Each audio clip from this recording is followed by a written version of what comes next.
Hi, and welcome to a conversation with author Roger Ross.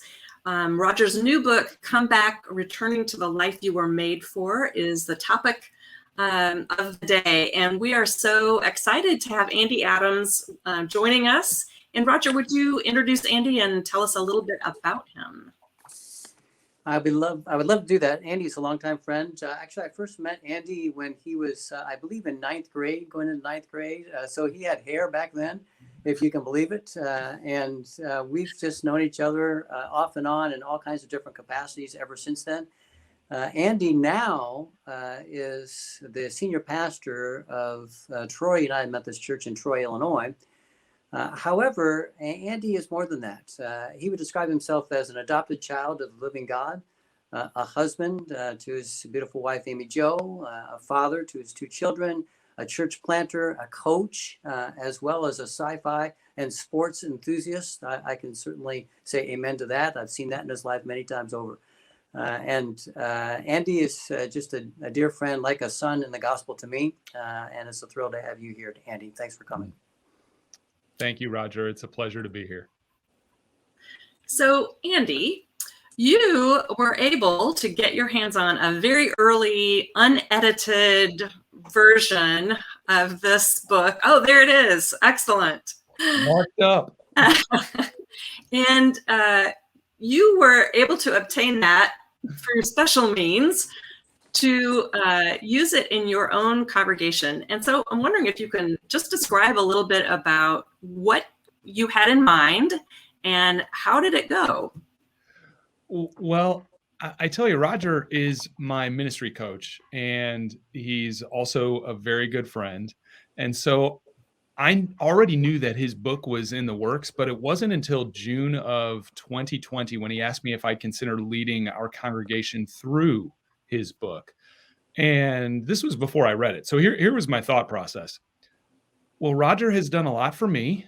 Maybe I can figure out how to do this as a favor to him, especially now because the pandemic has thrown all my preaching plans out the window. And you know, we've been doing this online ministry for a few months now. I really like the title, Come Back. That fits right now. Our church really wants to come back. And you know what? Then I read his book, and I knew that it would be a slam dunk. First, it was an easy read. It was important, life transformational topics, really in a very accessible book. The book really has something for everybody. It was, as I read it, I could tell this is accessible to kind of an open-minded spiritual skeptic, and yet at the same time would be meaningful to a seasoned Christ follower. The real life stories in the book were engaging. The applications were very practical. And by the end, I found myself rooting for my own comeback. Roger, being a pastor at heart himself, he thinks in sermon series. Yeah. And so the chapters, they broke down perfectly into what could easily be a 5 to 7 week sermon series. So our church, we did it in 6, and it generally follows the story of the prodigal son from Luke 15, but there are other scripture stories mixed in, so you could take it in several different directions as a preacher or a teacher. For me, as the primary teaching pastor, as the senior pastor of our congregation, it was also really easy for me to invite others to preach on a particular week, which those are always great opportunities for a senior pastor to be able to hand something off to someone else to preach on occasion. And I could easily give them the book and say, hey, you've got chapter 4. And so during our 6 weeks, I only preached 3 of those weeks. And yet I could tell as a senior pastor what direction it was going to go in, and entrust that to others and empower a couple other folks on our staff to preach. And then we were actually fortunate enough to have Roger himself come and preach the concluding message to our series. But there were other factors too, uh, when trying to determine whether we should do this or not, and really timing was the big one.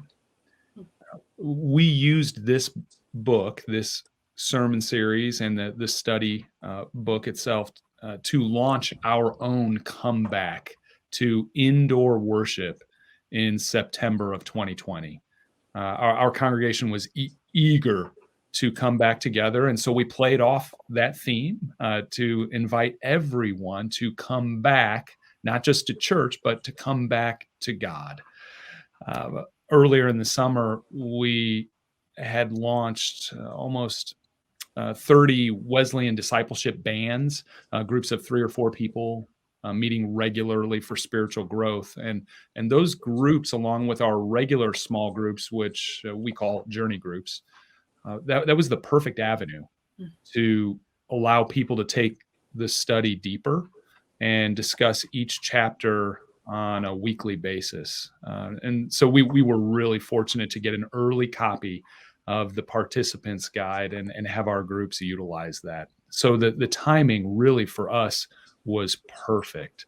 So really all of those factors played a role in us deciding to do this. Wonderful. Can you share a little bit more to something you mentioned briefly a moment ago, and that is how the book works on multiple different levels. You say it works on an individual level for an individual person, but it also has meaning for your church as a body. Can you speak to that a little bit more? Yeah, absolutely. This book, some people just aren't going to come to a church worship service. And yet, this was an easy invite for people to make. So I could really see this being a series that a church might do as an outreach idea to help their congregation invite others who might not come normally, but might be interested in this book that their friend gave them. Because I think the book can really work well in the hands of a Christian, putting it into the hands of someone who maybe they've been praying for, a spiritual skeptic, someone who is in a very vulnerable place because of a fall in their own lives. And so the book itself is very accessible, and it lends well to preaching also. But I also believe that the group dynamic of taking it deeper can be extremely meaningful in people's lives also. So it really does play on all different levels. That's great. And I'm wondering if you can also describe a little bit more about the arc that you saw in your congregation as they went through this study together. So from the first week to that final week, did you see any change or growth? Did you have expectations? Yeah, well, it's truthfully, from a pastoral perspective, it's difficult to see substantial growth in a 6-week period. So it's going to be hard to measure the fruit in people's lives in that short window. But I can step back and look at things now and see some of the wins for our congregation, which are yet to be completely determined. I mean, I bet there are more wins that I will never really know about. But here are some of the wins that I know that we had. First, really, it rallied our church around a unifying theme at a time when, due to the summer months and the pandemic, was really disunifying. People were feeling extremely disconnected from one another, and yet it also served as a very gracious way to invite people back to community and to a relationship with God. Using the language of the book, we all experienced a fall recently, one that none of us foresaw, one that we didn't bring on ourselves. And this pandemic was forced on us. And although it wasn't our doing, we do have responsibility for our response, our reaction, and for taking the necessary steps to come back. And Roger's book really gave us language for that. And so that was one of the wins, kind of that unifying theme that could bring us back to God together. Second, this church-wide study really provided an easy step for our members to re-engage in community, as most of our journey groups and our bands utilized the participant guide to go deeper after our weekly sermons. And those each followed kind of the book chapters. I had one of our very long-time parishioners text me very early on, I think it was week 2, and just say, thank you for putting this book in our hands. Another person who actually began attending our congregation during the pandemic through our online ministry expressed just how this was perfect timing in her life. And so those are things that, you just kind of have to trust God's Spirit to work the timing in some of those circumstances. You can't plan that, but wow, in the midst of a pandemic, it was really easy to see how this connected with people. But one other really big win that once again, I don't think we can really put we can't see the complete fruit of it yet, but one of the silver linings of this pandemic for our church, and I think many churches, has been the level of online engagement with people who don't live nearby, who can tune in, become a part of your congregation from a long distance.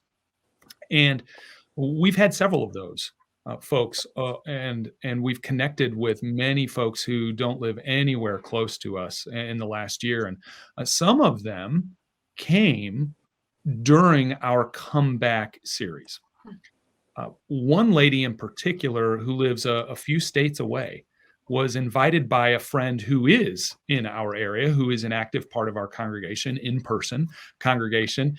And this friend of hers who lives here knew that she was going through a difficult time, and sent her the book and sent her links to the sermons, and she became a part of our congregation that way.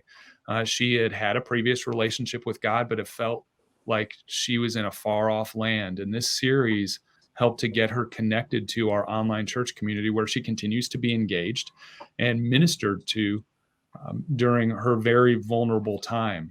She's a single mom, had been through some major health problems, and as a result wasn't able to work. And so she was having financial fall at the same time. And Roger's writing style connects with people who are outside the church.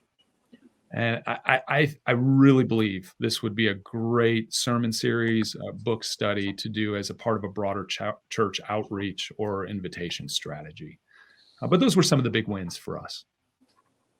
Well, Roger, how do you feel hearing all of that? Those are even though, as Andy says, you can't see all of the fruit yet, there's a lot of fruit that was just described. That's got to feel pretty wonderful. That's actually very humbling to hear Andy talk about that. It takes it in a direction beyond what I could have asked or imagined. I don't, when you put something together like that, which I felt like I was just trying to be obedient to a fairly direct command that I received, and then allow the fruit to be in God's hands and under God's decision and direction. And so it is very humbling because it is my heart to do exactly what Andy talked about. I mean, one of the things I mentioned early in the book is that I confessed right up front that I'm a pastor, and it's going to come from the perspective of a pastor, but it wasn't really written to be a Christian book in the sense that it's really only for Christian people, because everybody has falls. not just Christians. And so this is a human book. And I hope that the writing and the stories and the journey that it invites people on would be something that any human being would be willing to risk, kind of taking that journey to see where it might lead them. Yeah. Well, Andy, thank you so much for describing the way that you use this resource in your congregation and helping other people catch a vision for how it might be helpful in theirs as well. Yes, you're welcome. I thought I was doing Roger a favor, but in the end, he did our congregation, our church, and me a tremendous favor in writing this book. So thank you.